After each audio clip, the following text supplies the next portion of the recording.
Dia suka pukul.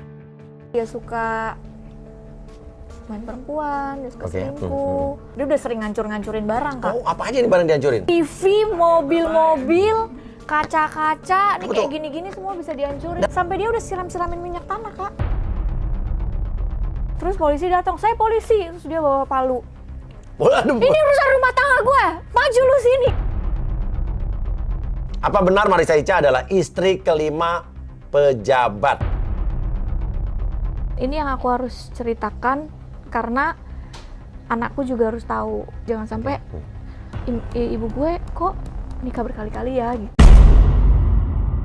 Aku mau Aurel tahu bahwa Bunda gak ganti-ganti suami. Bunda sudah berusaha mempertahankan rumah tangga Bunda yang pertama. Aku memilih yang kedua karena dia bukan dari keluarga yang ada.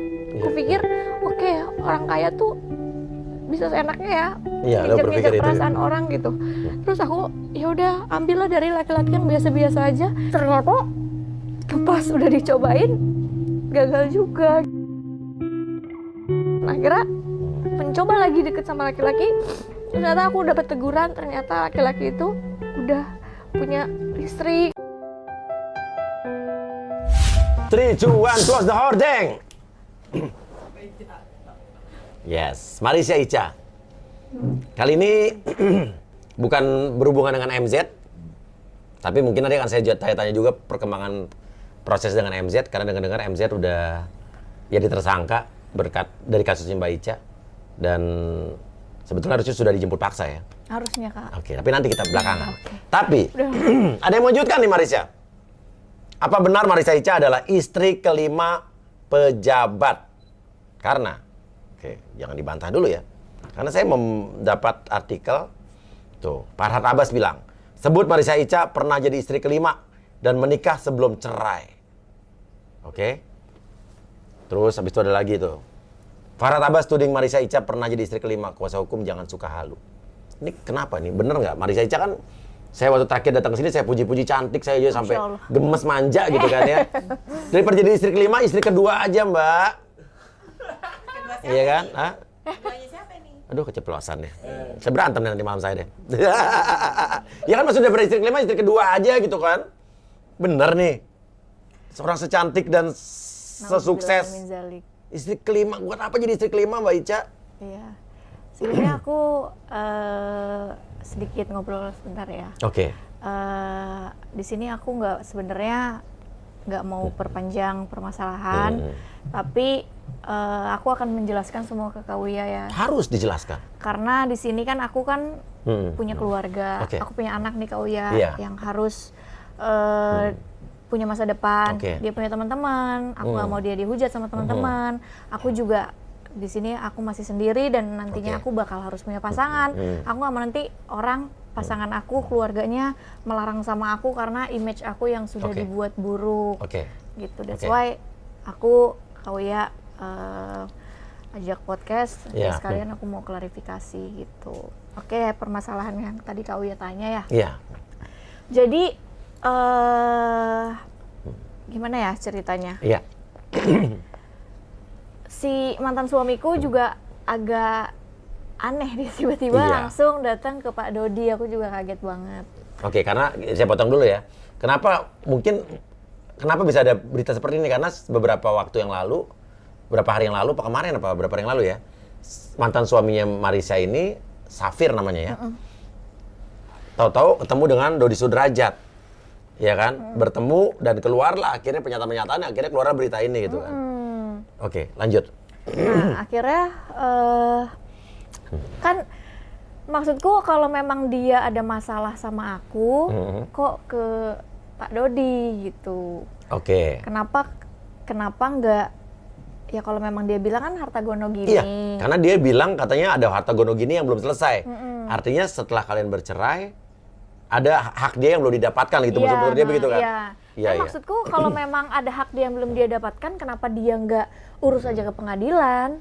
Iya, kenapa ke Pak Dodi? Makanya pertanyaan saya itu adalah, kenapa ke Pak Dodi? Iya itu. Oke, nah akhirnya tiba-tiba Farhad Abbas posting lah katanya aku yang seperti ya artikel-artikel yang keluar. Istri kelima. Istri kelima. Tapi para tabas pasti ngomong begitu juga. Karena informasi. ada yang informasi. Cuma kan besok-besok harusnya sebelum memposting harus pastikan dulu bukti-bukti kuatnya. Nanti malah menjelekkan nama sendiri, malah jadi bumerang buat diri sendiri. Nah, jadi kenapa ada itu semua? Karena pada saat aku udah berpisah sama dia, Kak, udah sekitar 2 tahunan. Nah, terus akhirnya aku tuh sempet deket sama cowok. Setelah berpisah sama si Safir ini nih ya.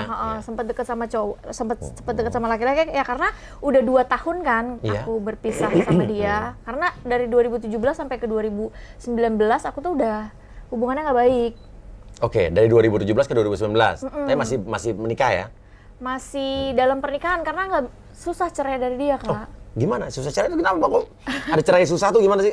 Biasanya istri yang susah diceraiin sama suami, tapi ini suami yang susah cerai gimana? Iya, dia nggak pernah mau cerai sama aku. Jadi kalau misalkan dia tuh bikin tingkah, dia selalu aneh-aneh gitu, kayak mau bunuh.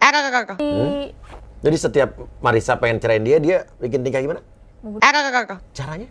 Ya aneh-aneh gitu, kayak tangannya diam. Jadi beneran apa ngancem doang nih?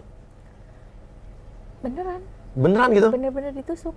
Jadi kalau misalkan nanti tangannya bisa dicek deh, di tangannya banyak banget jahitan sebelah kiri. Banyak jahitan itu gara-gara dia menyakiti dirinya sendiri. Menyakiti diri dia sendiri. Setiap Marissa bilang, gue mau cerai nih gitu. Iya, maksudnya kayak dia ketahuan. Ya karena ini udah telanjur keluar ya, Kak. Maksudnya kayak aku tuh nggak pernah mau menjelekkan masa lalu aku. Bahkan kayak tadi malam aja, Fuji, Fadli, teman-teman aku, Vio, terus kayak Vio bilang, pantes ya kamu nggak pernah mau ditanya tentang mantan suami kamu, ternyata sejahat itu gitu. Jadi teman-teman tuh kalau lagi suka tanya, mantan laki lo yang mana sih? Aku tuh kayak, boleh bahas yang lain aja nggak? Kayak kalau aku takut ngejelasin, otomatis jadi terpancing untuk ngejelekin orang gitu. Makanya selama ini lo nggak pernah ngomong tentang siapa mantan suami lo, siapa orang gitu. Nggak mau nyebutin mantan suami aku, karena menurut aku sangat terlalu menyakitkan dan bisa keluar dari dia itu sudah syukur alhamdulillah gitu. Jadi kayak berkah banget nih bisa akhirnya bercerai. Iya, alhamdulillah. Sebelum kita lanjut, apa yang membuat Marissa tiba-tiba dulu pengen bercerai sama dia tuh kenapa? Banyak hal. Apa? Salah berapanya lah? Seperti yang tadi ada kau ya tanyakan, yang kakakku kan juga sempat bilang, aku juga apa ya? Ya dia suka pukulin aku. Suka dipukulin? Dia suka pukulin aku, dia suka main perempuan, dia suka selingkuh. Terus banyak lah yang nggak bisa aku terima gitu. Sebelum ini kita akan lihat dulu karena kakaknya Marissa sempat nulis di Instagram. Ini saya ambil dari akun gosip aja yang udah screen capture Instagram story-nya dari kakaknya Marissa ya. Bilang gini nih. Apa sih Bang? Nanti aku ikut-ikutan juga loh Bang. Iya kan? Safirku, nanti aku ikutan juga loh Abang Safirku yang tadinya baik banget. Kok ikut-ikutan sih Bang? Jujur deh. Sama aku. Mau jadi selebgram juga ya? Ayo ngaku, Abang aja dicerain Ica, bunuh diri masuk rumah sakit Bekasi berkali-kali. Nenggak karbol itu juga karena Abang yang selingkuhin Ica berkali-kali. Dunia juga tahu kan Bang, Abang juga potong urat nadi udah sering, buset. Kalau abis bikin ulah ketahuan Ica. Coba lihat tangannya masih berbekas pasti. Janganlah ikut-ikutan dodot yang tenang-tenang aja hidupnya. Jadi saran kakaknya Marissa ke dia ya.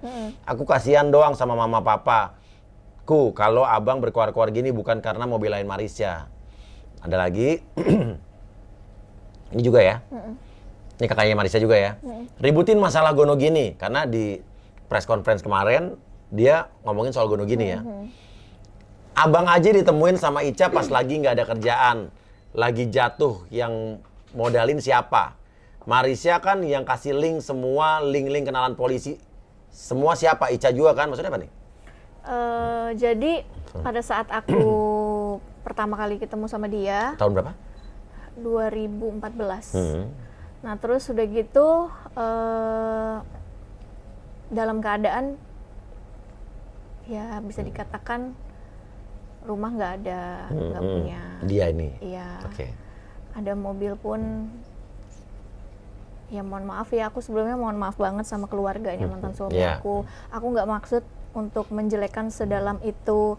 Cuma di sini yang memulai adalah mertuaku tuh baik soalnya, mantan mertuaku. Jadi kayak sebenarnya aku nggak ada maksud untuk menjelekkan, tapi bisa lihat sendiri. Iya, yang memulai siapa gitu ya? Memulai siapa, di sini aku harus menjelaskan mau nggak mau gitu. Nah terus ya bisa dikatakan mobil ya dibilang kayak kredit gitulah gitu. Ya agak bawa harta lah gitu. Nah, Iya. Akhirnya pokoknya pas ketemu sama dia dalam keadaan susah. Iya gitu. Oke. Ya dibilang susah nggak makan sih enggak, tapi dalam keadaan tidak kaya raya lah ya. Nah terus akhirnya setelah sudah ketemu aku kan pada saat itu tuh ada bisnis, tapi nggak setingkat pada saat aku setelah menikah sama dia. Nah akhirnya aku ya udah, apa yang kita bisnisin bareng nih gitu. Akhirnya aku tuh pinjem sertifikat rumah orang tuaku. Aku pinjem buat pinjem uang ke bank? Enggak, ke temen aku. Oh, diagunin lah sertifikat itu. Iya, namanya Kak Andi. Dulu aku deket sama Kak Andi. Terus alhamdulillah aku tuh banyak dipercaya sama orang, Kak. Maksudnya kayak alhamdulillah banget ya sampai sekarang, sampai detik ini. Aku tuh kalau punya bisnis kadang cuma cerita aja, mereka tuh kayak mau, ya udah berapa modal, sini gue modalin gitu. Sama kayak Kak Andi. Aku datang ke Kak Andi, Kak, aku boleh pinjam uang nggak 1,5 miliar buat apa? Ini ada yang mau aku kerjain, aku mau bisnis ini. Ya udah, aku taruh sertifikat rumah orang tua aku biar Kak Andi percaya. Nggak apa-apa, nggak usah ditaruh, kata dia. Nggak apa-apa, pegang aja, biar kita sama-sama enak. Aku selalu bilang kayak gitu, walaupun dia nggak mau terima tadi sertifikatnya. Ya udah, nggak apa-apa nih ya, aku pegang ya. Besokannya aku langsung ditransfer 1,5 miliar tahun 2014, umurku masih muda ya, maksudnya kayak ya alhamdulillah ya gitu. Dapat pinjaman 1,5 miliar. Iya, maksudnya di masa itu aku orang percaya sama aku gitu. Nah terus akhirnya setelah itu aku berbisnis yang sempat aku cerita tuh Kak, aku bisnis batu boulder. Aku bisnis batu boulder di Lampung, terus segala macam koordinasi.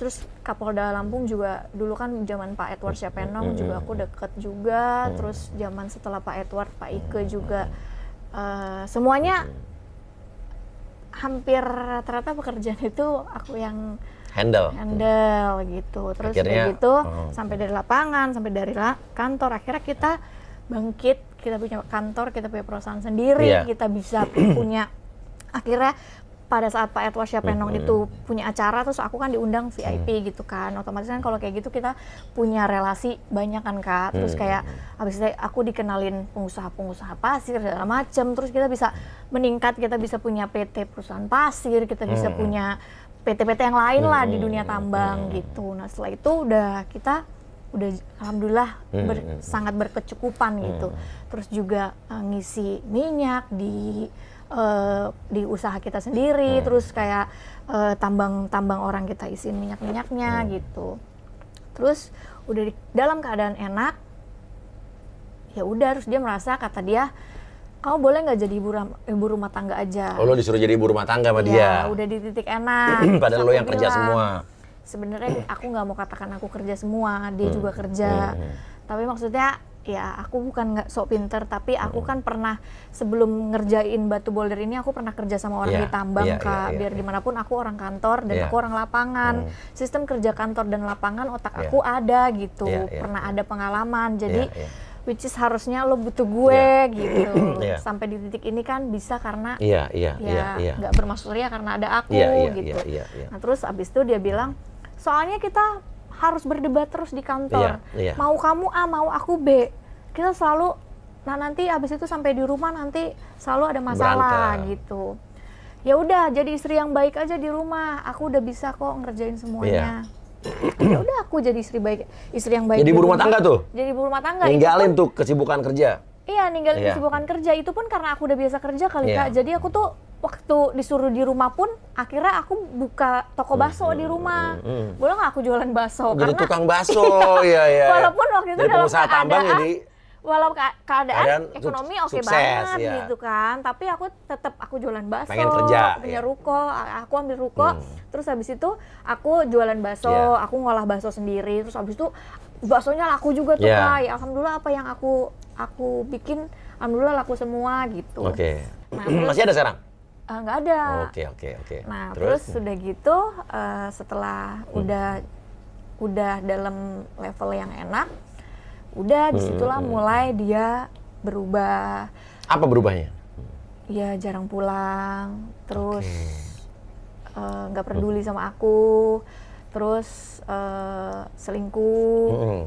Ketahuan. Terus seperti yang tadi dibilang kan, ke gap di hotel gitu. Sama siapa di hotel? Ya waktu itu memang nggak kelihatan sama siapa di hotelnya, cuma adalah nggak bisa ceritain karena ada. Oke. Nah terus setelah itu aku dipukulin. Gara-gara apa bisa dipukulin? Hal kecil Kak, aneh banget. Misalnya? Contoh ya, ini hanya contoh dari segala macam keanehan yang lain. Oke. Aku lagi tidur nih Kak, lagi tidur jam 3 pagi dia pulang. Bangun lu bangun. Kenapa ya? Aku bilang gitu.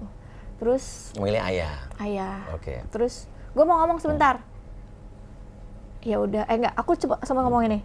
Boleh nggak ngobrolnya ntar pagi aja? Ngantuk. Karena ini bukan jam orang ngobrol. Iya. Sebentar lagi aku ngantuk banget.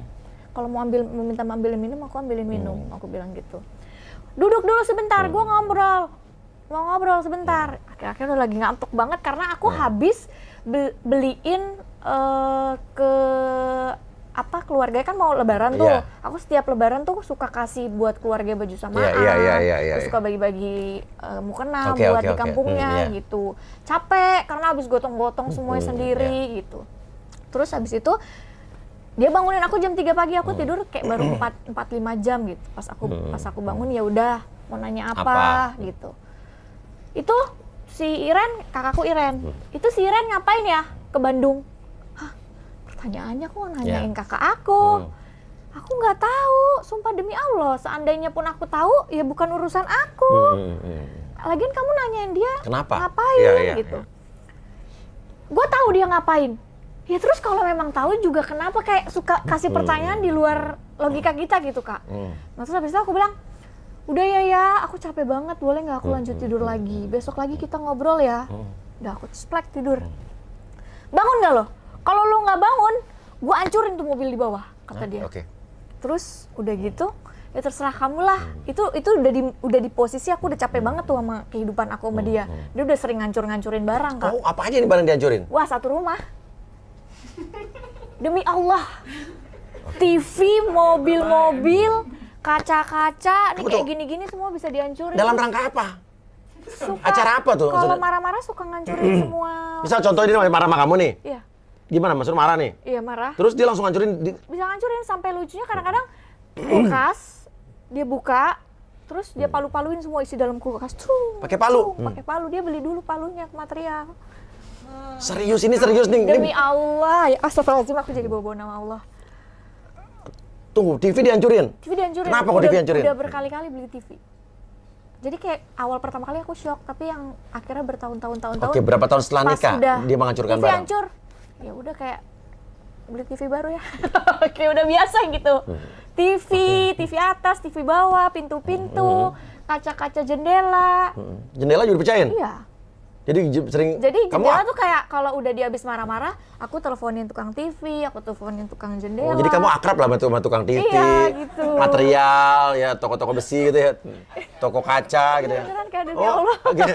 Halo, Ica ya? Oke, saya kirim, saya udah tahu kaca kan gitu. Mobil Alphard, kaca mobil Alphard. Oh tuh, tadi dibilang mobil di bawah dihancurin tuh. Iya. Oke. Kaca mobil Alphard tahu kan, satu kaca tuh zaman dulu tuh udah 12 juta Kak. Iya. Bayangin dia tuh ngancurin kaca mobil Alphardku tuh. Tunggu, gara-gara yang pagi-pagi lo tadi cerita itu. Nah, akhirnya kalau lo nggak bangun, gua hancurin nih mobil. Itu udah di momen aku udah capek ya. Terserah kamu lah ya. Terus aku tidur. Tiba-tiba gumprang. Beneran. Apaan lagi sih ya? Aku capek banget. Lo pikir apa, TV? Ya, ada lah yang dia pecahin. Nggak kepikiran mobil itu, nggak kepikiran tuh? Enggak, aku ada kepikiran antara TV, mobil, karena itu udah beberapa kali. Oke, tapi di mobil pertama kali nih? Enggak, udah beberapa kali. Kan aku bilang tadi udah di momen aku capek. Nah, terus udah gitu ya udah gumbrang. Ya, kamu tuh kenapa sih? Ayah ada masalah. Ngomong sama aku, cerita. Kamu habis ya yang kayak kakak bilang, kamu habis ini ya, pakai ya gitu. Terus udah gitu pakai apa? Pakai celana dalam pakai apa? Saya orang polos sih, awam, saya nggak ngerti pakai itu pakai apa sih? Ya karena kan udah pakai mecin kali ya, pakai mecin lah ya. Oke. Iya gitu. Narkoba ya. Iya. Narik kolor bapak. Ya. Lo nanya habis pakai ya, terus dia? Terus udah gitu, kamu kenapa? Kalau aku ada salah maafin aku ya. Aku maksudnya kayak biar dia calm down gitu. Itu kaca mobil Alphard yang bagian mana dipecahin? Depan, samping semua sampai belakang. Bolong tuh? Bolong. Sampai dia udah siram-siramin minyak tanah, Kak. Mau dibakar? Itu Alphard? Iya, terus sampai kepolisian datang kan. Terus sampai... Polisi datang? Polisi datang di polsek, karena kan lo itu lapor? cluster kan. Oh, berisik? Berisik, karena jam 4 pagi dong jatuhnya. Wah, dia bangun jam 3 pagi. Terus polisi datang, saya polisi. Terus dia bawa palu. Ini urusan rumah tangga gue, maju lu sini, kata dia. Polisi digituin? Polsek mana tuh? Daerah sekitar situ. Karena di mana tinggalnya? Security udah capek gitu sama dia. Sampai security resign kali ya? Saking capeknya. Gitu. Terus polisi dia bilang urusan rumah tangganya, polisi gimana? Ya udah kayak kan takut dipalu, orang dia lagi ngamuk-ngamuk. Iya. Lebih baik mundur kan. Pulang polisinya? Polisinya pulang. Iya. Tapi udah manggil polisi-polisi yang lain, akhirnya dia cabut. Terus mobilnya disiram bensin tuh? Iya, sering kayak Dalam-dalamnya disiram juga? Iya, sering kayak gitu, Kak. Tapi nggak dibakar? Enggak. Oh, dia berarti masih Takut sayang. rumahnya kebakaran. Oke. Tunggu, ini kalau besok-besok nih, kalau zaman dulu mungkin ya, kalau zaman dulu ada asuransi mobil gitu kan. Atas nama siapa? Marissa. Jangan. Rugi tuh. Rugi tuh. Apa toko asuransi apa namanya? Perusahaan asuransi ya kan? Oke. Serius itu sampai disiram bensin. Terus dia pergi ngapain? Ya suka emang nggak pulang aja. Ini beneran nih, nggak fiktif, nggak bohongan Ica kan? Kayak sinetron ya. Oke. Karena saya nggak percaya yang ini, saya pikir cuma di film begini-begini. Iya, itu kehidupan aku dulu, Kak. Jadi kayak emang sekarang tuh aku agak nggak terlalu terbuka sama orang. Kan banyak juga siapa sih suaminya, semua orang sampai diketik mantan suami Marissa Ica gitu. Terus tiba-tiba dia menongol sendiri. Bahkan aku kan tulis, aku sudah menutup aibmu rapat-rapat. Ya Ica selama ini nggak pernah ngomong. Karena waktu terakhir kamu datang ke sini kan ya, aku tanya, Ica udah nikah belum gitu kan? Cuma senyum aja gitu. Terus kayak ke sahabat-sahabat aku, aku nggak pernah ceritain. Mereka cuma tahu aku punya mantan suami. Bahkan kasih tunjuk mukanya aja aku nggak mau gitu. Nggak mau tuh karena apa? Karena malu atau kenapa? Terlalu sakit buat aku. Terus kayak terlalu takutnya pada saat nanti ada pancingan pertanyaan, aku jadi cerita kayak begini-begini. Gitu. Cuman sekarang yang buat kamu cerita adalah karena diri dia sendiri. Dia yang mancing duluan. Dan dia kan bilang kalau aku istri kelima, terus sama dia bilang gini juga kalau nggak salah, yang menggugat cerai itu adalah dia. Iya benar. Benar nggak sih dia bilang begitu ya? Dia. Jadi dari 2016 aku tuh dia tuh udah sering banget ketahuan selingkuh, terus kayak dengan orang yang sama atau berbeda? Berbeda.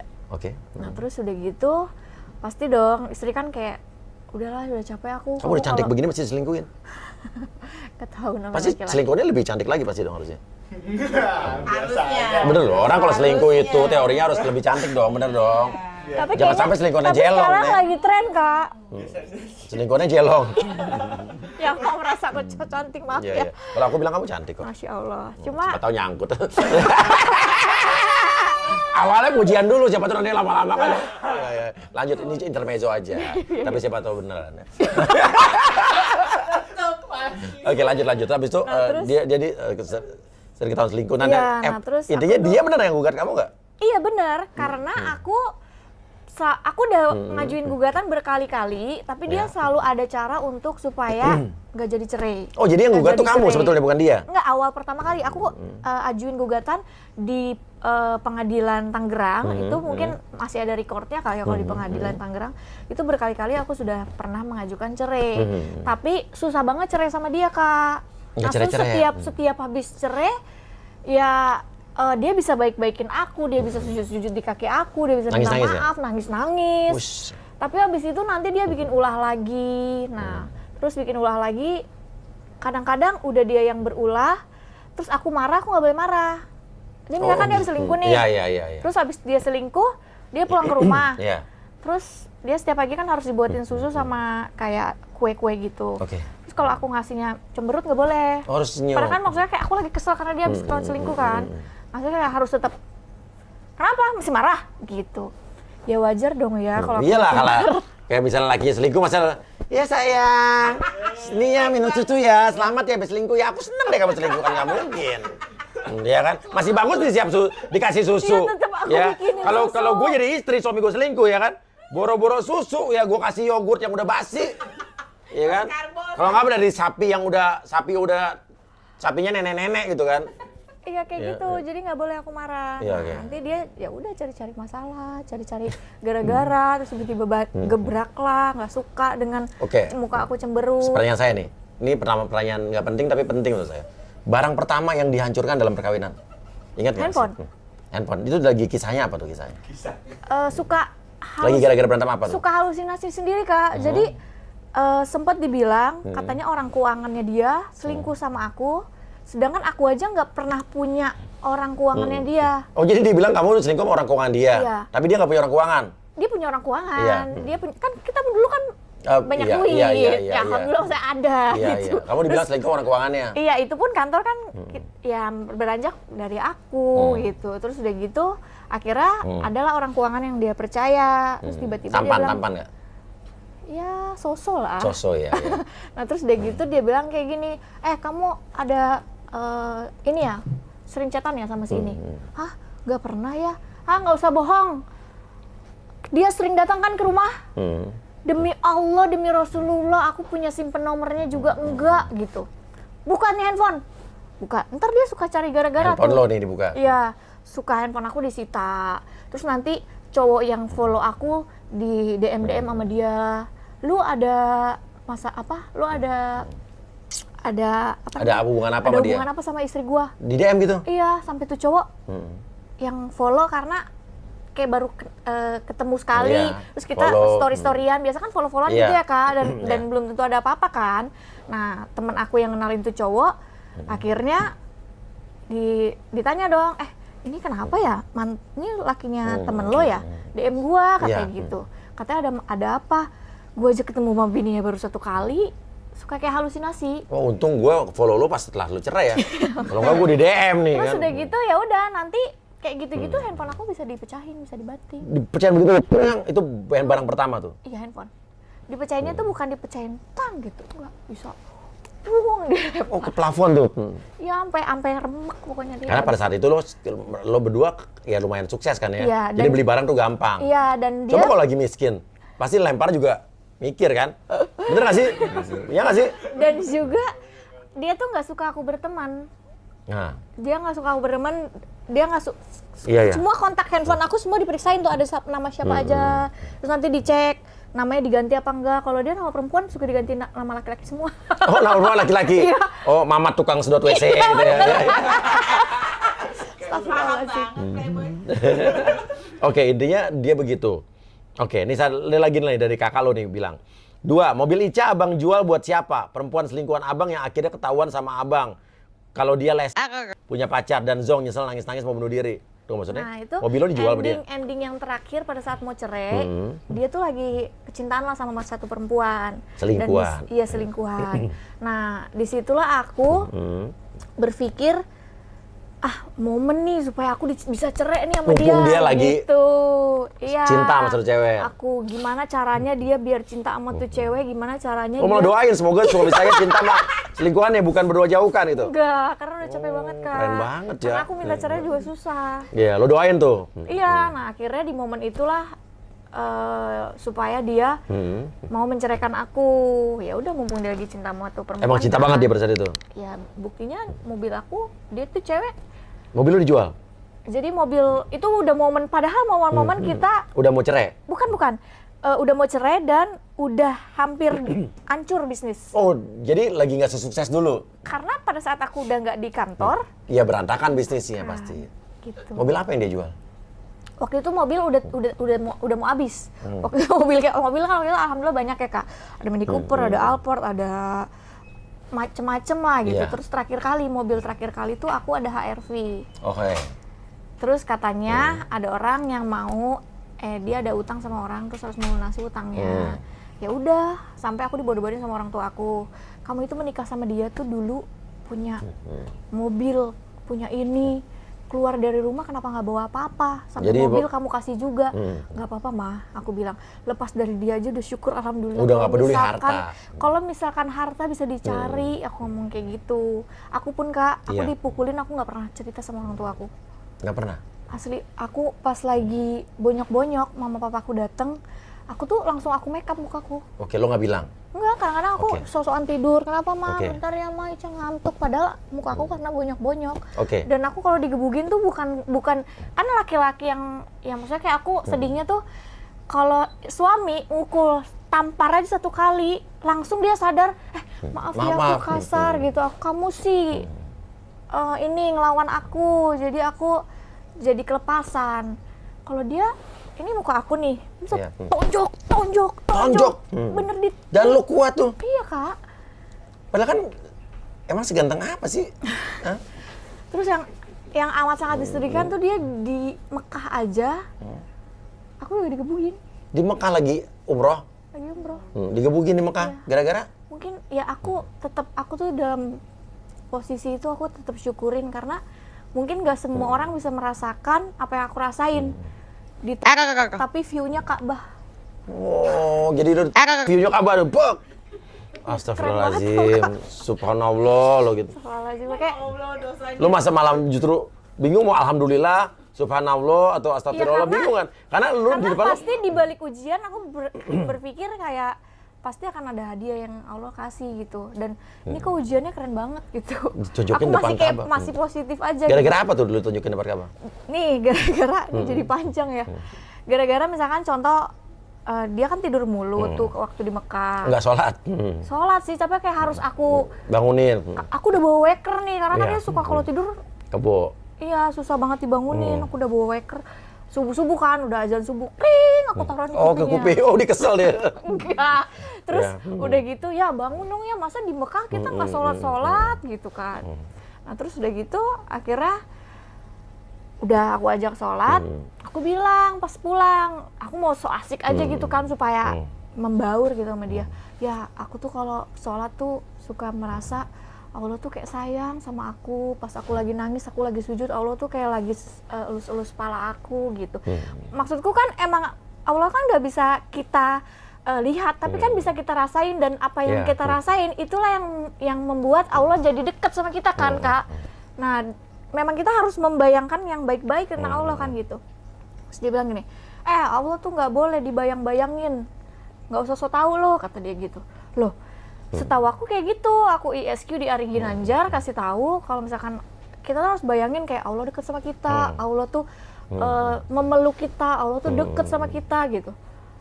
Gak usah so tau lo jadi orang gitu. Oh, nah, lo nasihatin dia digituin? Enggak, karena mungkin perdebatan itu ada orang. Oh, dia tersinggung. Kesel.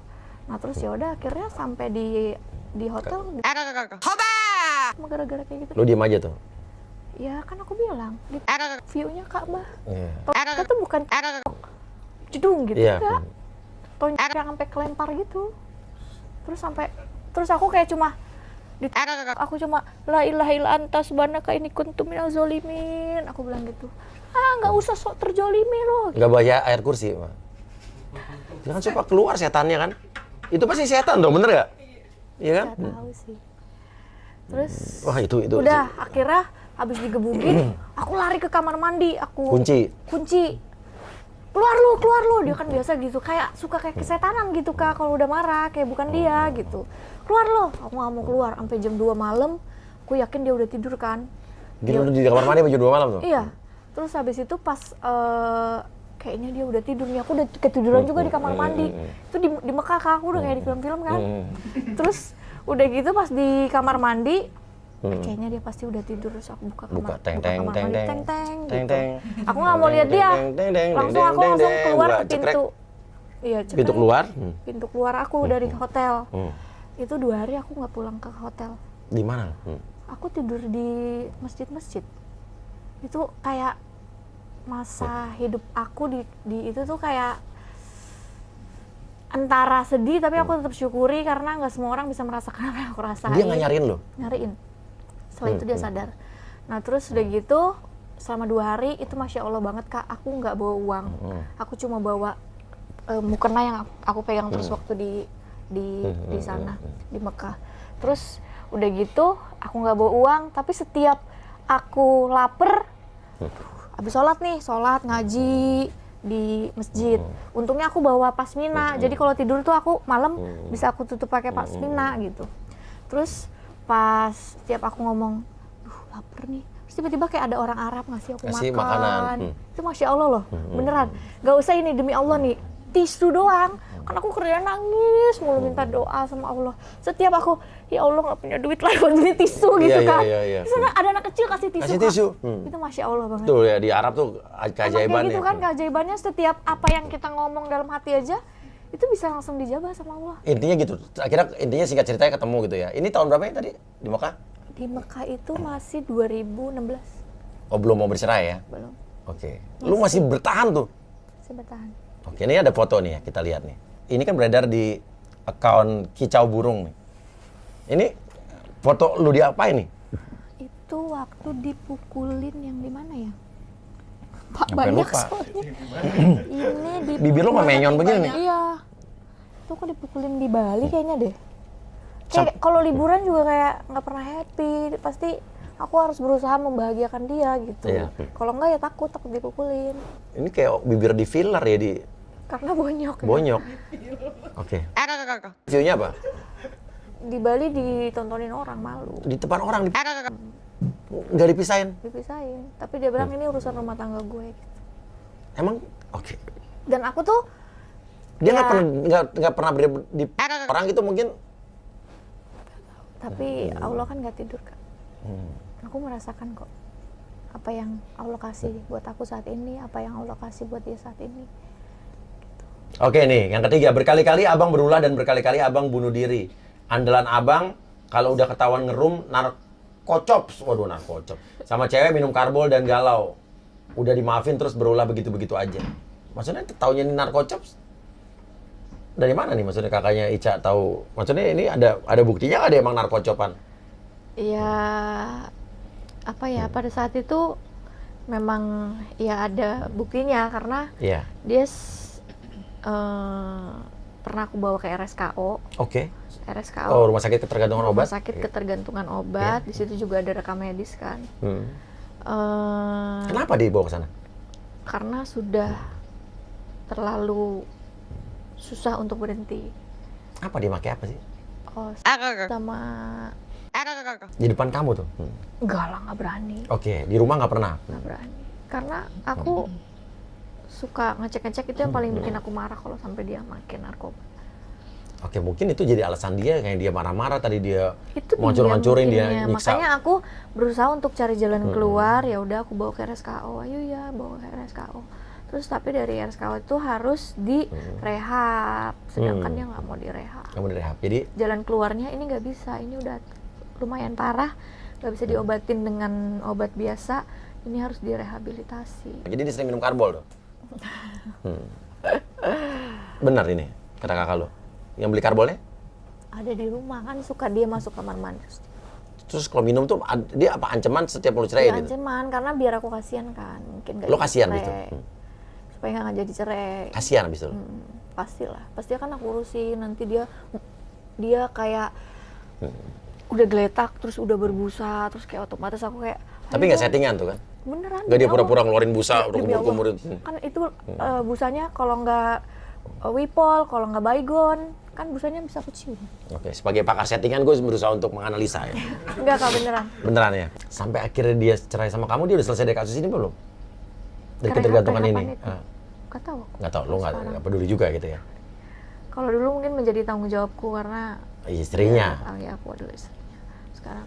Tuh guys, ingat narkoba itu ngerusak, ya, membuat perilaku yang jadi di luar nalar dan logika manusia. Trauma loh sampai aku ke anakku juga, sampai sekarang aku sudah menjelaskan sebahaya apa narkoba, harus. jenis narkoba. Aku sampai sebenarnya harusnya kan anakku masih umur 9 tahun belum perlu. Tapi ya mau nggak mau di zaman sekarang ini. Cerita seakan-akan itu orang lain. Ya narasi. Jadi kayak tahu nggak nak? Ada yang begini. Ini kan begini. Itu gara-gara dia pakai obat-obatan terlarang. Obat terlarang tuh kayak apa bunda? Gitu. Benar. Nanti kalau kamu dewasa, temen-temen ada yang aneh-aneh, kamu harus cerita sama bunda jenisnya tuh kayak gini. Nah emang dipakainya enak, tapi dia akan membuat kita jadi penasaran dan mau lagi, tapi dia akan merusak mental kita, dia akan merusak cara pikir kita, karena kalau pakai narkoba itu katanya urat saraf kan ada beberapa yang putus, itu yang tidak diketahui orang yang make gitu. Efeknya ke depannya kayak apa? Bunda kasih tahu, karena kan bunda kan banyak belajar bermain sama dokter segala macem. Aku udah kasih tahu karena udah setakut itu gitu. Ya bagus lah. Zaman sekarang benar-benar orang tua tuh jangan tabu untuk tahukan pelajaran apapun, narkoba, seks sejak pendidikan seks sejak dini, jangan tabu, karena ini penting anak kita tahu dari kita daripada tahu dari orang lain yang salah akhir informasinya. Good. Oke, beli rumah dan bangun rumah dan perbaikan kebanyakan uang siapa? Coba ngaku lebih banyakan abang atau Ica. Jangan bawa-bawa demi Allah terus. Abang dari dulu kalau ketahuan bohong juga berani demi Allah, bawa orang tua mati, bawa orang tua mati. Kalau sumpah berani, jangan gitu terus. Serem tahu sumpah-sumpah. Udah ini baru spill dikit. Mending abang diem daripada aku ikut-ikutan. Oke, jadi kakak kamu tuh ngomong setelah dia konferensi pers kemarin. Enggak konferensi pers, maksudnya kayak nggak terima mungkin dia. Ya maksudnya setelah mantan suami kamu. Iya benar, konferensi press con. Oke, pertanyaan saya nih. Dia menurut kamu, dia sekarang saya tanya soal harta gono gini. Dia kan bilang ada harta gono gini belum selesai. Pertanyaan saya benar sih. Kenapa dia datangnya ke Pak Dodi gitu? Iya, itu yang aku bingung. Apa karena ada apa gitu? Iya, maksudnya kayak kalau memang dia bilang katanya aku mengambil haknya dia, jadi itu ada rumah Kak. Jadi tanah itu dibeli pada saat memang aku masih berumah tangga sama dia. Ada tanah, oke. Ada tanah. Itu pun tanahnya. Hak dia dong berarti. Hak dia juga dong ada berarti. Iya, tapi maksudnya gini, kayak tanah itu dibeli memang pakai uangku. Saat pernikahan. Atas nama? Aku jual mobilku. Nah, mobil aku nih, mobil hak milik aku. Hak mobil lo pribadi? Mobilku pribadi. Maksudnya kayak, jadi sebelum aku menikah sama dia, aku punya mobil Pajero. Terus habis itu Pajero itu dihancurin sama dia. Dia terguling pakai mobilku. Oh, bukan di Palu tadi, bukan? Enggak. Nah, ini masih baik gitu. Terus udah gitu pas terguling, terus dia bilang pada saat itu, nanti kalau aku nanti suatu saat aku ada uang, aku ganti ya, kamu gak usah pikirin mobilnya. Aku bilang, yang penting kamu udah sehat aja, udah syukur alhamdulillah. Nah terus pas pada saat kita udah ada uang lah, tiba-tiba dia kasih surprise aku, beliin aku mobil. Nih gitu, gantiin dulu mobil kamu mobil yang apa pernah nih? aku hancurin, mobil Mini Cooper waktu itu. Bukan beli sama MZ kan, bukan? Oh yang itu, yang Alphard. Bukan beli sama MZ bukan ya? Bukan, Terus nanya siapa tahu. Yang Alphard.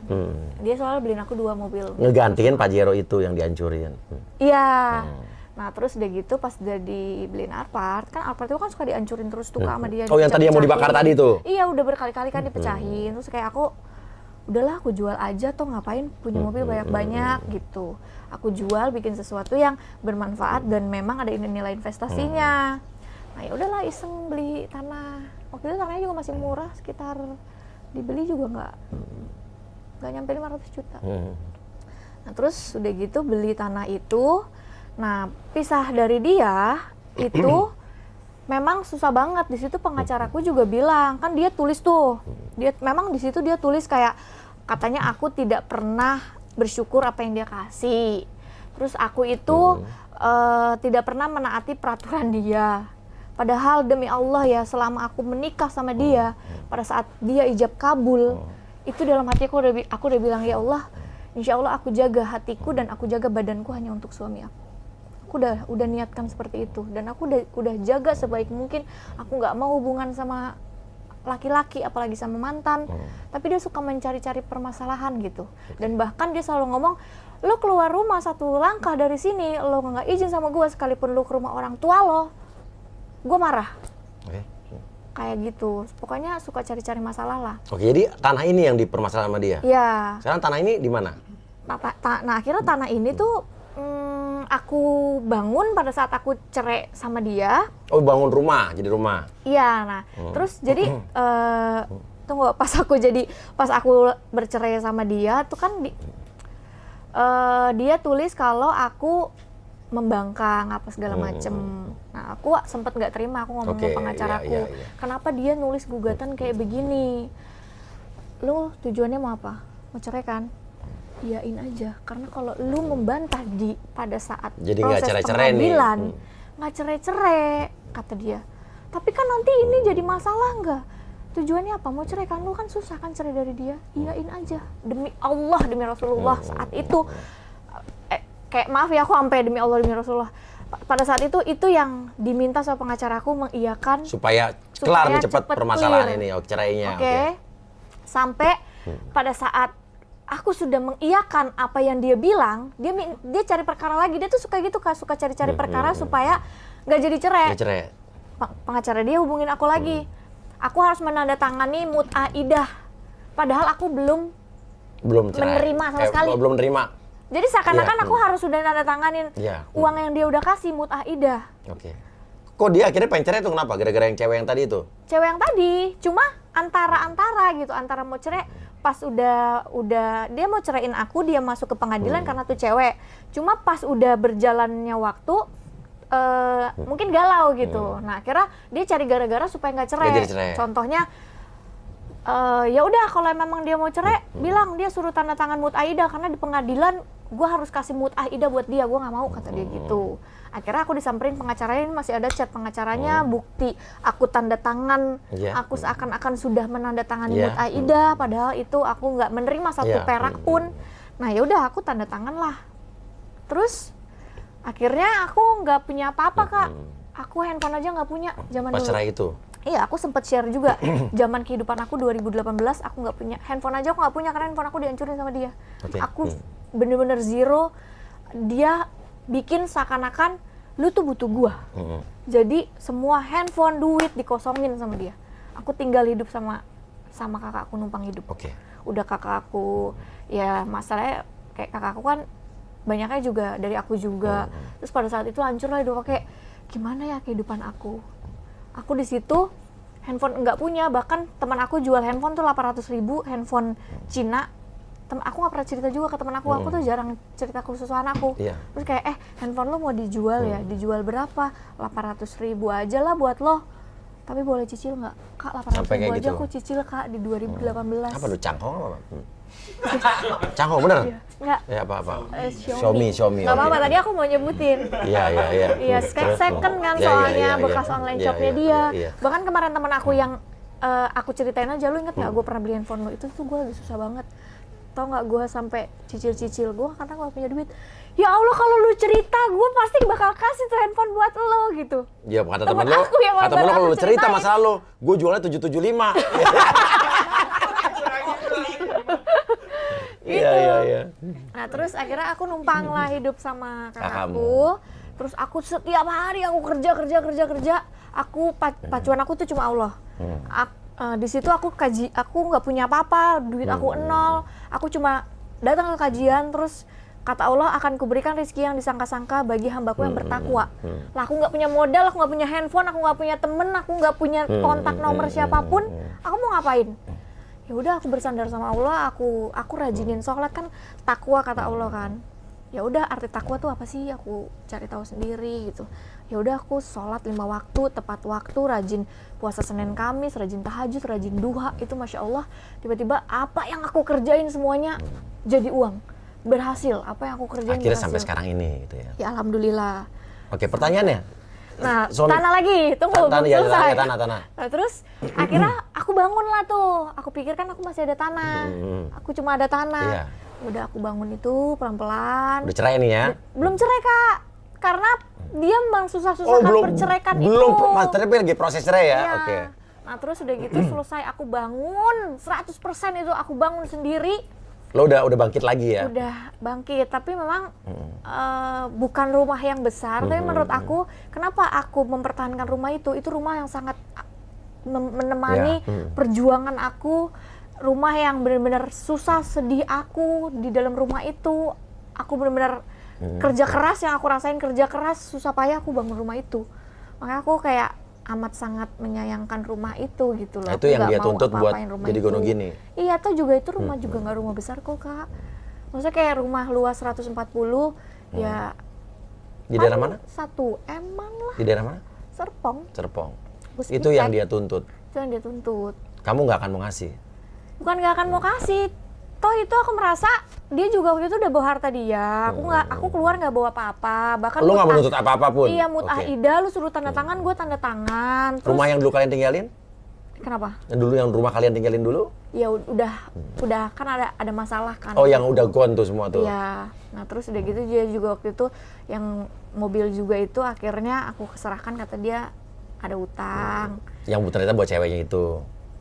Ya entahlah, entah buat ceweknya. Jadi nggak akhirnya sama cewek itu? Utang. Akhirnya jadi nggak sama cewek? Enggak, karena katanya lesbi tuh cewek. Kata siapa? Zong dong dia?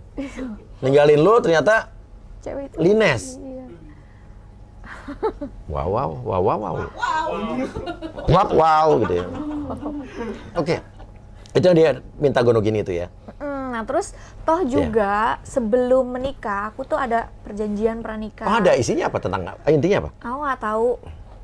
Sebenarnya kalau aku ajuin itu pun sebenarnya bisa juga gitu. Pada saat dia ketahuan selingkuh, aku langsung ambil semua harta aku. Karena dalam isi perjanjian pranikah itu, ya? Apabila ada kekerasan dalam rumah tangga, apabila ada perselingkuhan, orang yang dirugikan berhak mengambil semua harta yang telah dimiliki setelah menikah. Tapi kan hartanya udah nggak ada waktu itu. Ya kan, kecuali tanah itu. Enggak, pada saat aku lagi bagus-bagusnya terus dia ketahuan selingkuh berkali-kali kan bisa aja, harusnya lo tinggalin dari dulu. Langsung tinggalin, sebelum langsung bangkrut, aku ambil kan? hartanya. Maksud aku kayak lo keluar dari rumah tadi kan gitu. Bisa lo keluar dari rumah kalau lo selingkuh. Gue ambil harta gue. Lo lupa kali ada perjanjian pranikah itu? Ingat. Tapi lo nggak lakukan itu. Jadi nggak kepake. Nah, ya kalau memang dia masih mau ambil rumah yang dimana sebenarnya juga ya maksudnya kayak di mata ya dibanding dia malu gitu kan. Iyalah, harga diri lah, ngapain gitu sih? Loh, Kak. Nah, dia punya rumah dong, tapi dia pasti. Nggak tahu, Kak. Udah nikah lagi? Ya nggak mau aku bahas sih, maksudnya kayak. Oke. Itu urusan pribadinya dia gitu. Terus itu yang dia tuntut tuh harta Gonogini ini. Yang kemarin dia ngomong sama Pak Dodi kemarin. Iya gitu. Nah terus akhirnya aku nggak mau kasih, cuma aku bilang ajuin ke pengadilan aja, kalau kamu menang aku bagi. Kamu udah bilang begitu? Iya, ajuin aja ke pengadilan. Dan kemarin kan juga Farah Tabas kan hubungin aku. Farah Tabas itu kuasa hukumnya? Iya katanya. Oh dia sekarang? Iya. Oh gitu, wah Mas Farad, sampai kita telepon aja nih. Oke, terus lanjut. Terus udah gitu, ya aku cuma ngomong, terus Farah Tabas kan juga ngomong katanya sampai istri kelima lah, apa segala macam, ya amat disayangkan sekali ya. Itu pasti informasi dari mantan suami lo dong? Iya, betul. Aku cuma ngomong, saya tunggu tindakan hukum Anda. Tapi apabila Anda tidak bisa membuktikannya, Anda hati-hati. Perihal harta Gonogini, silakan ajukan saja ke pengadilan. Lo udah bilang begitu? Siap bertempur berarti? Iya dong. Lo yakin menang apa kalah? Ya mau menang alhamdulillah, nggak menang ya berarti haknya dia, dan aku sekarang merasa itu bukan hak dia. Karena yang bangun lo. Karena yang bangun aku. Tanah juga hasil jual mobil lo gitu ya. Iya gitu. Oke. Toh juga sebenarnya dari akte perjanjian itu pada saat itu juga aku bisa ambil semua harta kok. Dia nggak aku sisain sama sekali. Oke. Pertanyaan istri kelima ini nih. Oh ya, istri kelima. Nah, benar nggak lo istri kelima? Ini belum terjawab dari tadi. Jawab. Benarkah kamu adalah istri kelima dari seorang pejabat? Istri ketujuh, Kak. Hah? Bercanda. Gue jadi sirik sama pejabat. Aku jadi pengen jadi pejabat. Cinta boleh nggak Papa jadi pejabat? Oh. Jabat tangan kan? Iya. Nah, jadi pada saat aku dari 2017 kan hubungan nggak baik. Terus kita jarang, 2018 kita udah nggak satu rumah. Terus 2019 kita udah cerai. Nah 2019 itu wajar dong Kak, dalam 1 tahun lebih aku nggak ada hubungan sama dia. Terus kalau ada cowok yang deket sama aku, nah terus udah gitu adalah satu laki-laki yang deket sama aku, umurnya pun sekitar 34. Masih 34, masih muda lah ya? Masih muda Kak. Nah terus udah gitu setiap dia cerita, ya memang aku nggak pernah, karena menurut aku untuk aku menanyakan kehidupan seseorang atau nanya umur aja tuh bagi aku nggak sopan gitu. Iya. Lo mau cerita syukur nggak, ya udah gitu. Iya. Nah terus akhirnya aku juga pernah diajak ke rumahnya tuh nggak pernah ada foto istri, foto anaknya. Di rumah laki-laki ini? Iya, maksudnya kayak, oh ya aman nih gitu kan. Maksudnya kayak dia nggak pernah cerita, tapi ya udah aman, nggak ada istrinya, nggak ada anaknya. Terus cek foto juga cuma ada foto orang tuanya, foto dia. Di rumah itu ada foto dia dan orang tuanya? Iya, tapi nggak ada foto istri, nggak ada foto anak. Ya bagiku kan, ya mungkin awalnya ya aku pikir kan pertemanan, ya jalin apa yang bisa dikerjain gitu kan. Toh aku ke situ juga nggak pernah sendiri. Gitu. Nah terus udah gitu setelah aku dengan dia tiba-tiba ada pacaran nih? Enggak pacaran. Oh dekat, masih dekat aja. Dekat. Dia tahu, bahkan dia cipika-cipiku sama aku aja aku nggak mau. Laki-laki itu masih hidup. Kenapa? Apa berewokan atau gatel? Ya. Enggak, pada saat itu dia tertarik sama aku, mungkin kan dia ngomong nih. Iya, dia kan mungkin ya namanya dia pengusaha, pembisnis segala macam. Oh, tajir berarti ini. Iya, terus udah gitu pertama kali kenal aja dia udah biasa dengan kehidupan Jakarta yang cipika-cipiku. Oh, dia berusaha untuk maju. Iya, pas ketemu langsung mau cipika-cipik, aku langsung. Kayak gimana sih cipika-cipik kayak gimana sih? Cinta langsung pesek. Oke, terus. Iya, kan saya nanya, takutnya saya nggak tahu cipika-cipik apa gitu. Oke, kamu tolak langsung gitu kan? Langsung tolak, aku bilang kayak sorry ya gitu. Iya. Nah, terus udah gitu kayak pacaran aja mau pegang tangan kayak gimana? Oh iya. Iya. Ini apaan ya pegang-pegang tangan? Oh, dia sempat berusaha pegang tangan. Kamu kayak tolak di mall halus gitu ya? Kayak apaan ya? Kayak udah mencoba menjaga gitu, Kak. Iya. Nah, terus tapi kan itu dia sama aku sama mantan, bukan mantan sih. Pada saat itu hubungan udah lama banget nih nggak sama mantan suamiku. Udah lama nih. Wajar dong sebenarnya kan. Gak dapet kasih sayang ya kan. Deket situ sama orang gitu ya. Tapi sempat tertarik nggak awalnya sama dia? Sempat ada kayaknya ada feeling gimana gitu kan? Iya ada dong. Maksudnya kayak ada yang mengisi hidup aku lagi, pasti kan berasa senang lah gitu. Walaupun aku tetap harus menjaga itu. Nah, akhirnya sempet pada saat aku ya kayak kita story lah pada saat di rumah dia, aku lah story sama teman aku, story. Nah mungkin si istrinya lihat. Kenapa aku dikatakan istri kelima? Karena bukan dia istri ada 5 yang aku ketahui ya. Jadi kayak pertama dia nikah tapi cerai. Kedua dia nikah tapi pisah juga.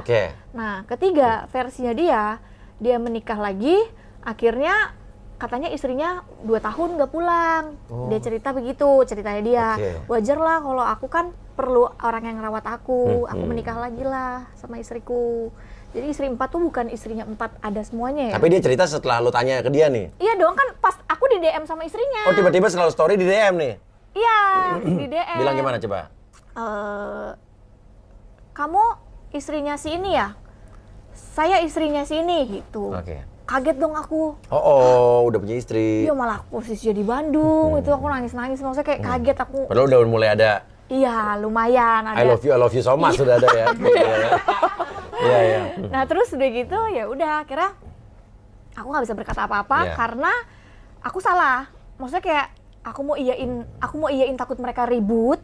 Iya. Masa kalau aku aku udah hubungan. Iya. Kasihan dong dia jadi ribut. Iya. Mau aku enggain aku bohong. Oke.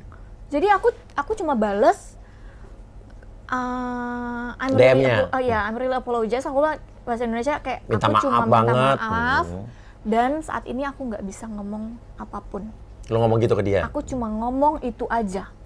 Dari situlah mungkin ini orang berfantasi mungkin karena dia tahu suaminya apa-apa nikah. Iya. Nah, ya udah akhirnya dipikirnya aku udah nikah nih. Iya, berarti kan statusnya dari istri kelima padahal kan bukan istrinya ada banyak. Iya, ya tadi ya 1, 2 gitu. Cerai. Kayak aku nih aku udah pisah 2 kali. Terus nanti aku nikah yang ketiga, lu suami ketiga Ica lu ya? Gitu. Lu udah bisa 2 kali berarti? Iya, kan soalnya dia udah klarifikasi. Di sini aku harus cerita nih. Nanti yang paling penting. Ini dulu. Pokoknya lo di DM sama si istri keempat ini, terus lo ngomong nggak sama si laki ini? Lo udah beristri ya? Iya dong, tapi dia minta maaf dan akhirnya dia jelasin. Nangis waktu ngomong? Dia jelasin dan dia ngomongnya, saya istri keempat. Kaget dong aku. Ya pasti kan dia jelasin, makanya that's why kayak aku tadi jelasin ke Kak Uya kayak gitu. Nah terus ya udah, aku nggak bisa berkata apapun, iyain salah, enggakin salah. Aku nggak ngomong iya, aku nggak ngomong enggak. Nah akhirnya dia nggak tahu tuh mantan istrinya tiba-tiba ngehubungin si mantan suamiku itu, nge-DM. Terus dia bilang gini, ini mantan suaminya Mas ya? Oh saya udah nggak ada hubungan apa-apa lagi sama Marisha. Dia jawab gitu sama mantan suamiku. Di situ istrinya ngomong, dia telah menikah sama suami saya. Saya nggak tahu kenapa dia tiba-tiba ngomong gitu. Telah menikah sama suami saya. Dia istri kelima dari suami saya. Oh bukan urusan saya mbak, kata gitu pada saat itu. Padahal dia bilang bukan urusannya waktu itu ya? Iya, entah kenapa sekarang dijadikan bahan jadi untuk urusan aku. Bahkan kemarin juga aku baca dia WhatsApp si Farhad Abbas, ada kata-kata, kalau dibutuhkan untuk serang Marisha, saya siap. Astagfirullahaladzim. Kata siapa nih? Kata mantan suamiku. Oke. Kayak, jika dibutuhkan untuk serang Marisha, saya siap. Kok jadi Oh jadi maksudnya dia ya? menawarkan diri untuk menyerang lo? Aku, makanya dia ada di pihak Dodi Sudrajat? Iya. Oke, I see. Kok jadi kayak kita jadi berperang ya? Terus padahal istri keempatnya ini nggak ikutan juga di situ? Nah akhirnya Oh ada hubungannya? Oh, berarti analisan. Aku sempet kirim ke Kak Uya ya, aku kasih baca. Nah dia pada saat dia mau preskon, mungkin dia cari barang bukti. Dia cari barang bukti, dia hubungin lagi lah mantan istrinya Kak. Nih yang selamat siang Mbak, siang ada apa ya Mas? Gitu. Maaf ya. Nih. Oke. Selamat siang Mbak, iya siang Mas ada apa ya? Ini Safir berbicara dengan? Mantan istrinya, di DM lagi sebelum preskon. Sebelum preskon sama Pak Dodi Sudrajat, oke saya baca ya. Dia mau cari kubu lah buat bukti kali, oke. Bukti. Oke, mohon maaf Mbak sudah mengganggu. Ada yang saya mau tanyakan kalau Mbaknya berkenan. Mau nanya apa Mas? Oke, jadi ini kita mulai ya. Mau nanya apa Mas? Kan katakan cewek kan, ya biar beda, ada bedanya. Kalau boleh tahu Mbak siapanya? Iya nanti dipip. Nah, enak loh pas gue kan dipegang tangan gue. Iya. Yes. Iya. Terus katanya istrinya gitu kan. Kata si istri keempat ini, "Maaf Mbak saya lancang." Syukurlah. "Kenapa ya, Mas?" Kata istri keempat. "Saya nggak salah orang kalau gitu. Mbak, sebelumnya saya mohon maaf atas tidak responnya saya waktu itu sama Mbak." Ya kan dulu nggak direspon. Kan juga bilang bukan urusan saya. Ya. Ada yang mau saya tanyakan tentang Marisha, Mbak. Tanya gimana? Bukannya udah selesai semua? Betul, Mbak. Kalau tidak salah waktu itu Mbak sempat sampaikan ke saya soal Marisha yang pernah menikah dengan suami Mbak jadi istri kelima. Sekarang ini saya sedang persiapkan mau gugat Marisha, Mbak. Loh, Mas, bukannya udah cerai? Iya benar, Mbak. Sudah cerai tanggal 27 September 2019. Loh, jawabnya nggak ada. Dan kalau nggak salah waktu itu Mbak info ke saya dia menikah lagi tanggal 23 September 2019. Seharusnya Marisha tidak bisa menikah sebelum masa idah. Iya saya tahu semua apa yang terjadi. Tapi maaf ya Mas, saya sudah nggak ada urusan lagi sama urusan Marisha. Iya Mbak. Kayak gitu kan tandanya. Maksud dan tujuan saya hubungin Mbak tidak untuk melibatkan ke dalam urusan saya dengan dia. Yang seharusnya saya lakukan ini dari awal. Saya mengerti di posisi Mbak. Jujur, saya berharap Mbak berkenan waktu itu. Gak apa-apa tuh.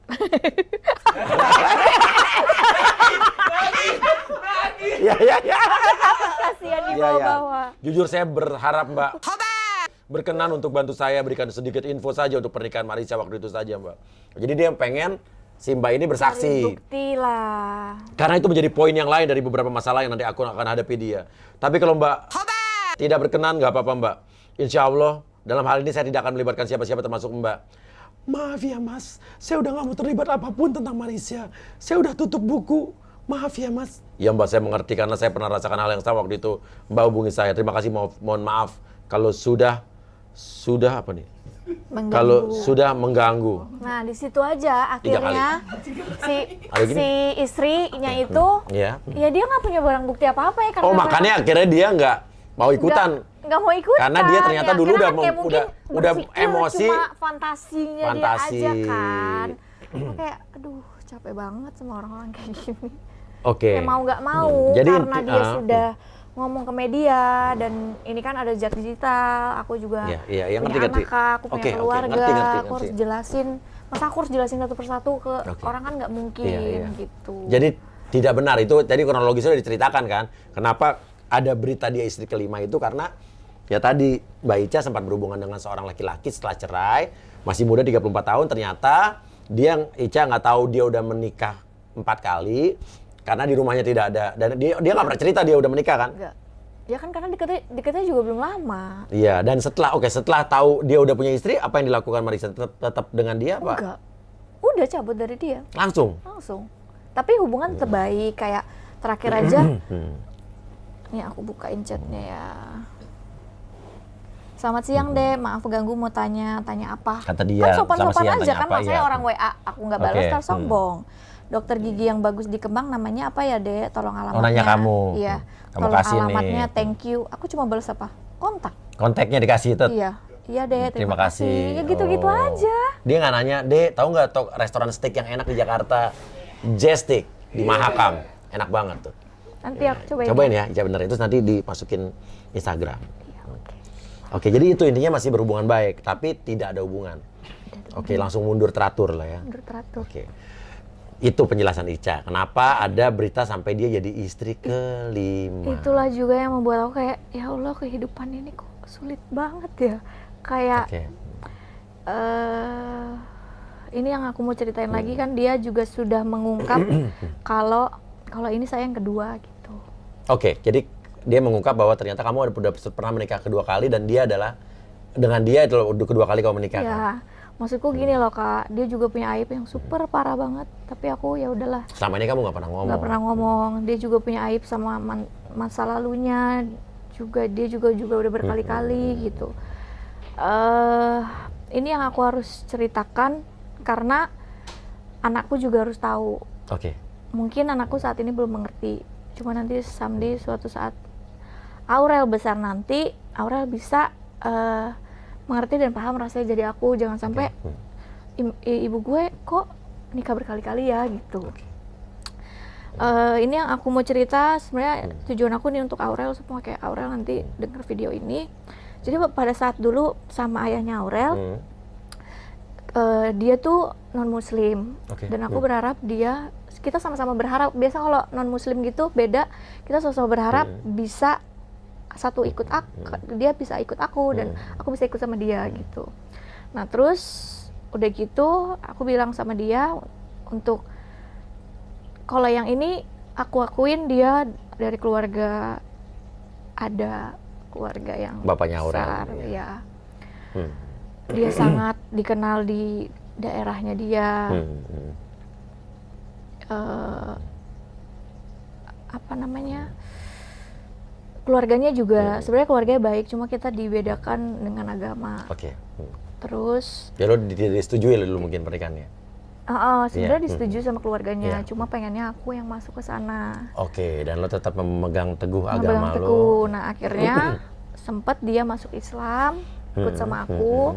Terus aku bilang kalau memang sayang sama aku, ikut sama aku, kita menikah secara Islam. Kita bisa hidup tanpa orang tua kamu. Jadi mungkin karena emang orang tuanya kaya kan, jadi dia biasa hidup kaya. Dan orang Indonesia? Orang Indonesia. Nah terus udah gitu akhirnya dia hidup bareng-bareng sama aku dengan ketersederhanaan, bukan keterbatasan ya. Kalau keterbatasan kan apa-apa serba terbatas. Aku ada tapi nggak mewah seperti kehidupan dia sama orang tuanya. Terus jalanin hidup sama aku siap kerja buat kamu, aku yang bilang, aku yang siap kerja buat kamu. Terus setelah itu aku menikah pas Aurel umur 8 bulan menjelang 1 tahun. Dia nggak kuat mungkin dengan kehidupan yang biasa-biasa saja. Akhirnya dia balik lagi ke keluarganya. Akhirnya dia dimaafin sama keluarganya karena kan dia sempat cabut dari keluarganya kan. Dia dimaafin dari keluarganya. Terus dia bilang bawa Ica untuk sama anakmu untuk masuk ke agama kita. Aku nggak pernah menyalahkan setiap agama, kita percaya masing-masing. Ya pasti setiap orang punya keyakinan masing-masing. Ya, tapi akhirnya orang tuanya bilang, kalau memang Ica mau masuk ke agama kita, aku sempat memang mau beli rumah pada saat itu, rumahnya sekitar 5 miliaran tahun 2000. Pada saat dulu ya? Iya Kak, maksudnya kayak rumah ini saya beliin. Kalau mau apa saya beliin, tapi kamu masuk ke agama saya gitu. So aku bilang, maaf aku nggak bisa, aku nggak mau menjual agamaku sendiri, aku nggak mau menjual karena materi. Aku bilang kalau kamu nggak mau sama aku, kita pisah. Kalau aku nggak mau cuma gara-gara uang, aku bilang gitu. Kalau uang aku insya Allah, kalau Allah mau kasih pasti aku bisa dapat kok. Aku masih sehat. Akhirnya mau nggak mau kita berpisah. Tapi Aurel tahu sekarang bapaknya siapa tahu ya? Tahu, tapi memang nggak pernah ketemu lagi. Karena tinggalnya juga di daerah juga. Itu yang aku nggak pernah buka ke orang. Aku nggak mau anak aku dibully sama orang.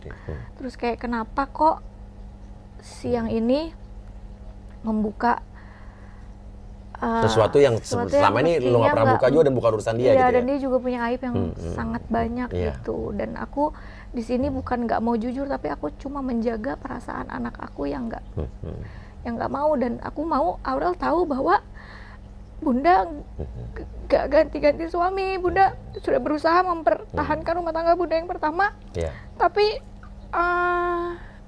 keadaan yang sangat sulit. Bahkan aku udah bilang, aku akan kerja keras kalau kamu tetap tinggal sama aku.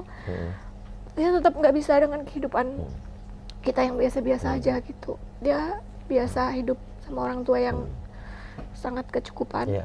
Terus kedua, aku memilih yang kedua karena dia bukan dari keluarga yang ada. Aku pikir, oke, orang kaya tuh bisa seenaknya ya. Ngejar-ngejar perasaan orang gitu. Terus aku ya udah ambillah dari laki-laki yang biasa-biasa aja. Kita hidup beranjak. Mungkin kalau kita bisa dapat sesuatu yang kita bisa gapai berdua, kita bisa saling menghargai. Terus ternyata pas udah dicobain gagal juga gitu. Nah akhirnya mencoba lagi deket sama laki-laki. Ternyata aku dapat teguran, ternyata laki-laki itu udah punya istri kayak capek banget ya gitu kok. Makanya aku kayak dari kemarin kan deket sama, contoh sambil deket sama Frans. Nah nih Frans anaknya Pak Faisal ya. Terus mereka aku bilang, sama siapapun aku dekat, aku bilang aku nggak bisa in relationship gitu. Karena makasih Kak. Sama-sama. Karena aku harus mencari yang terbaik untuk anak aku, bukan untuk aku, untuk anak aku. Aku nggak mau gagal lagi. Contohnya kan kayak waktu kemarin kan aku kan yang di Trans TV, jadi mau coba dong deket-deket sama ini, kasihan dong dicoba-coba, bukan dicoba-coba, maksudnya kayak jangan sampai aku tetapkan satu lagi ternyata salah lagi. Tetapkan aku ya harus melihat kan, contoh ada 3, bukan 3 aku pacarin ya, 3 orang dekat, yang memang mau mendekat sama aku.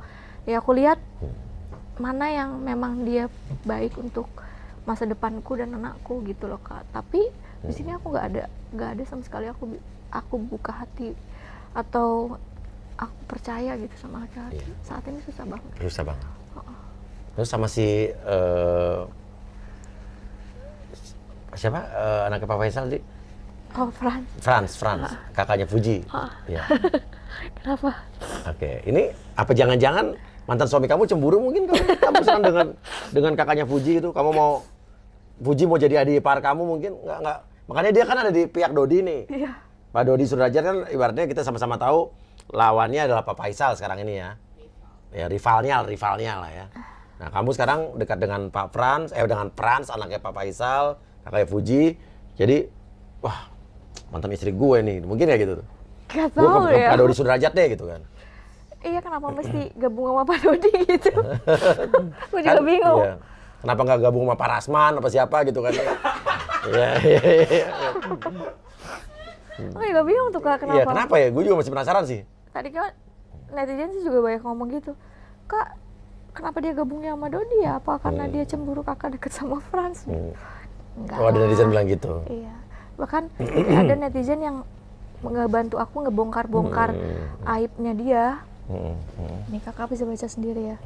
Sebegitu kejamnya dia udah membongkar aib aku. Akhirnya dibongkar sama netizen. Terus dia kirim. Ada yang kirim. Kok kamu tahu ini? Jangan dibacain ya kak. Ada berita dari mana? Dia kirim ini. Hah? Ada di mana ini? Aku jawab apa? Iya, jangan disebarin, kasihan. Tuh. Itu dia udah jahat, aku tetap bukan ranah aku.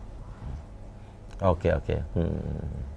Ya maksudnya itu urusan pribadi dia kan. Iya, ada orang memberikan aib dia saja walaupun kamu sekarang lagi berseteru. Kamu bilang jangan disebarin, kamu masih mau baik gitu ya. Aku cuma klarifikasi apa yang menjadi apa yang dia sudah katakan ke publik yang membuat nama aku, anak aku, keluarga aku rusak, yang mau nggak mau aku harus klarifikasi. Iya, Pak siapa nama mantan suami kamu tadi lupa? Pak Safir. Harusnya Mas Safir jangan ke Pak Dodi dulu, harusnya ke podcast Uya Kuya dulu lah. Ke sini ya. Tapi tolonglah jangan dihancurin barang di rumah saya ya. Ya. Tapi Mas Saiman netral, kalau Pak Safir mau datang ke sini mah monggo ya kan? Kita nggak masalah ya kan? Oke, tapi di waktu pada saat dia preskon dia juga Pak Dodi Sudrajat info bahwa tadinya Mas Safir ini sudah mau gugat tentang di pengadilan tentang harta gono gini, cuma karena menghargai adanya Vanessa kan pergi meninggal dunia, jadi ditahan-tahan.